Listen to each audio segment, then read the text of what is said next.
Your application is rejected not because your product failed testing, but because one document was missing. This happens more than you think for RF certification in Indonesia.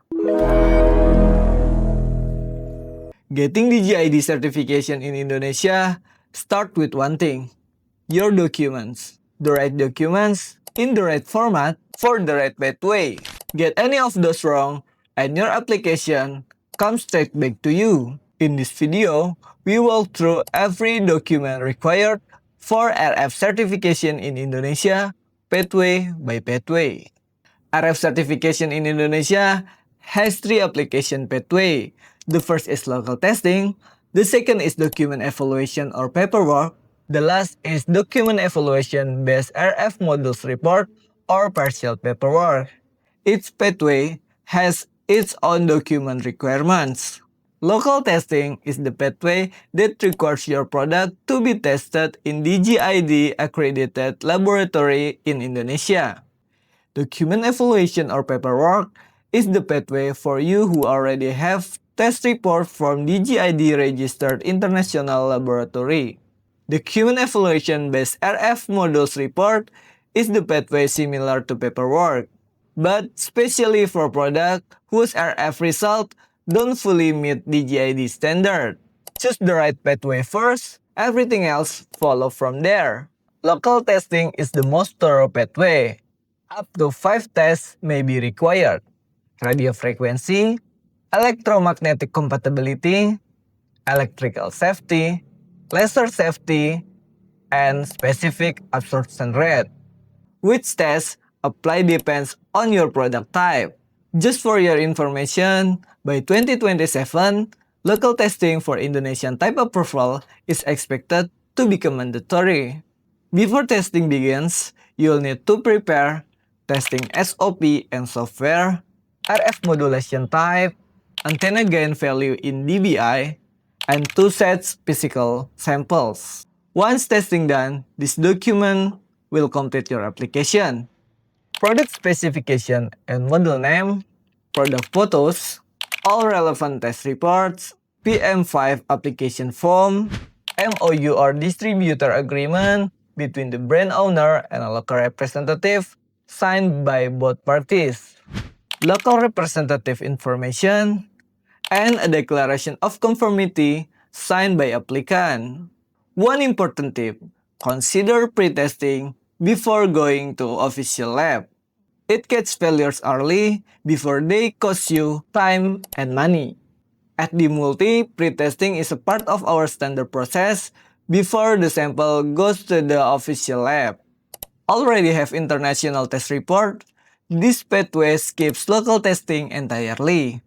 But two things matter here. First, the lab must be registered or accredited by DJID. Reports from not DJID lists are invalid. You need to retest. Second, international report is only valid for radio frequency, EMC, and electrical safety. If your product requires laser safety and SAR testing, those must still be done locally in Indonesia.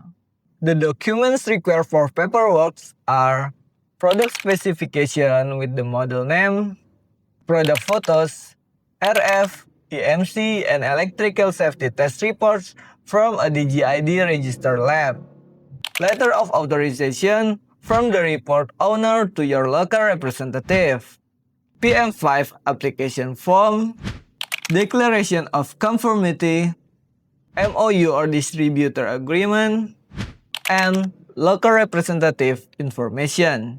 The last pathway is document evaluation based RF modules reports. This pathway is less common, but worth understanding. It is used when RF test report on the end of product don't fully meet DJID parameters. This happens often with home appliance. Why? Because other countries may only test for spurious emission. Indonesia requires the full set: frequency range, output power, bandwidth, and spurious emissions. In this case, only RF modules on the product gets retested at a DJID registered or Indonesian lab.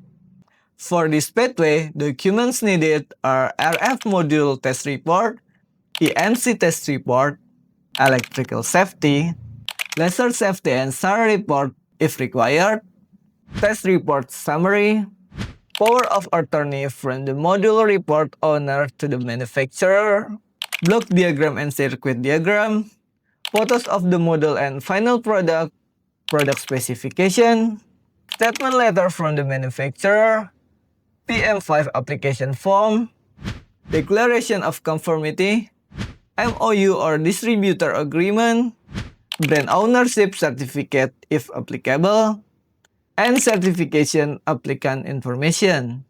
Once everything is ready, submit your application through DGID e-certification website.